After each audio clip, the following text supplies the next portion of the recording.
Hello guys and welcome back to my channel. I'm going to discuss a very beautiful perfume that changed through the years and I met for the first time maybe 20 years ago, and that is Bois d'Argent by Christian Dior. Bois d'Argent by Christian Dior, and the version I'm going to review first is the original version created by Annick Menardo, a very talented perfumer.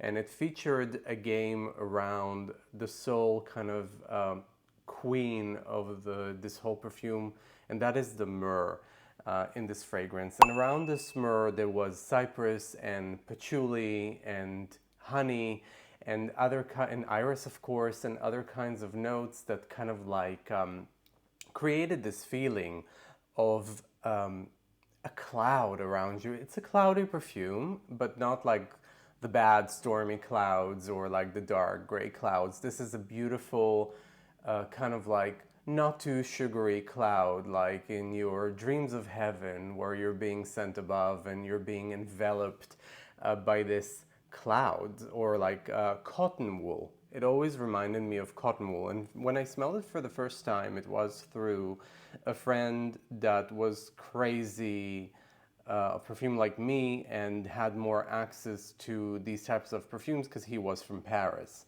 And so back then, these Dior fragrances, or the Privée collection, was only available at very, very, very selected Dior boutiques, or at very specific kind of like department stores, mainly in London or somewhere in the States. But it was very hard to actually smell, get samples, or to even come across it.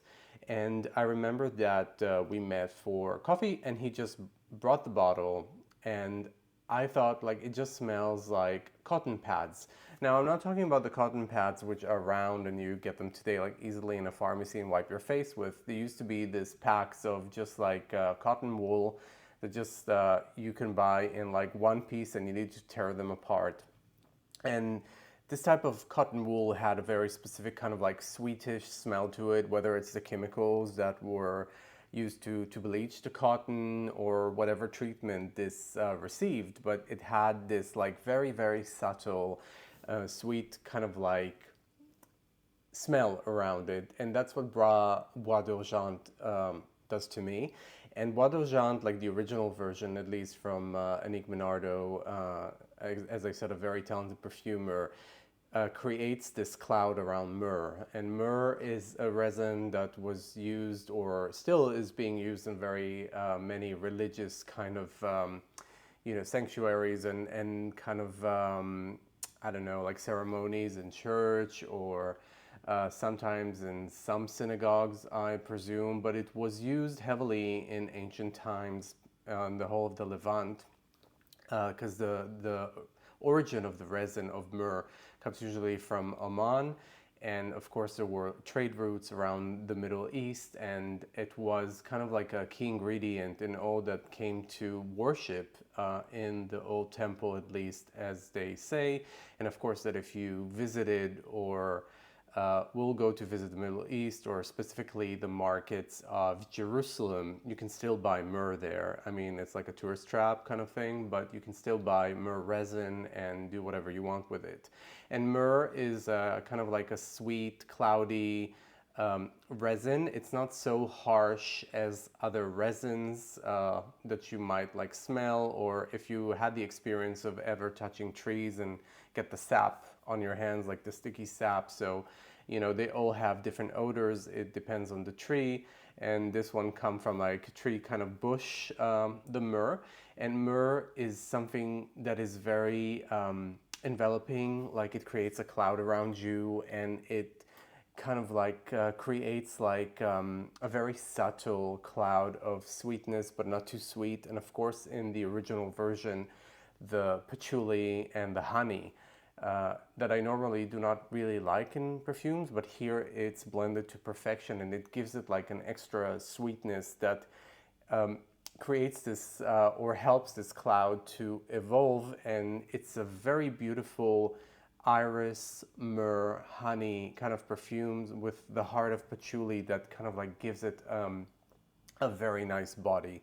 And that brings me to the version that was done by François Demachy when they kind of like freshen up the whole line. And if in the past the Privée line felt more luxurious and kind of like hard to get, they bombarded it and enlarged it to death with unimportant fragrances and generic fragrances, and they ruined some and created some beautiful ones. And François Demachy, even though he probably needed to blend those things because, I don't know, something changed in the European Union's kind of like allergens, materials, and if you can use them or not, or maybe some material was banned. So usually that's why they need to reformulate some fragrances, and sometimes also to make it cheaper. But usually it's because of kind of like regulations and allergens that are being added in the European Union. And I think that the newer version, at least I think François Demachy was the last one to kind of like tweak with it. I'm not sure if Francis Kurkdjian did anything, because I have a recent sample from the times of Kurkdjian, and another sample from the times of Demachy, and I have my original bottle, which is still half full, from 18 years ago that I purchased in London. And there is a difference. Once you remove the heart, and in this case the heart was, or helping the heart pump, was the honey and patchouli, and you leave it only with myrrh and kind of like other flowers and spices, Bois d'Argent became really flat. I mean, the version of today, it still smells like it, but it doesn't have the body and the heart that it used to have, that made this fragrance like pump and be complete and be this cloud of like kind of this like cotton wool that I loved so much. Unfortunately, it's a big chunk of this perfume and what Annick Menardo created. This is the witchy, enchanting atmosphere of Bois d'Argent that was like really important for this fragrance, and unfortunately with the reformulation it flattened it out.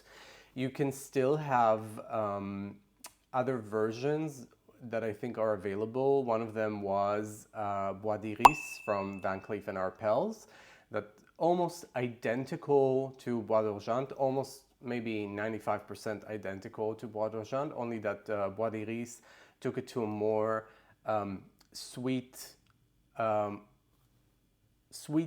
and more woody intensified kind of thing, where Bois d'Argent, the original, was very cloudy, still with resins and woods and patchouli and cypress that gave it like kind of like the heart of it all.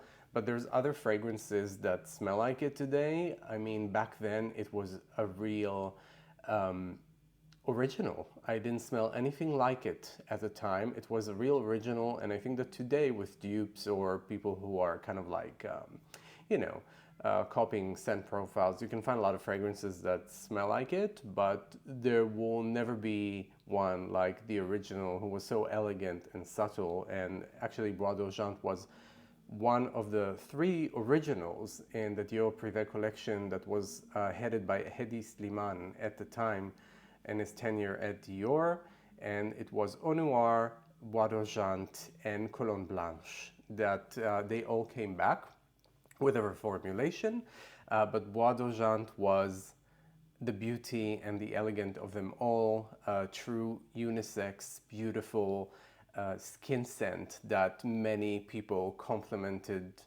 me about it over the years, and it's still, I'm very happy to have half a bottle. You can still buy it at Dior. It does smell beautiful still, but it lacks the heart, but it doesn't make it bad. So yeah, if you want to smell like a beautiful temple, just get Bois d'Argent still. This was my review of Bois d'Argent. If you like it, please like and subscribe and hit the bell button so you can get notified for further videos. I'll see you very soon. Bye!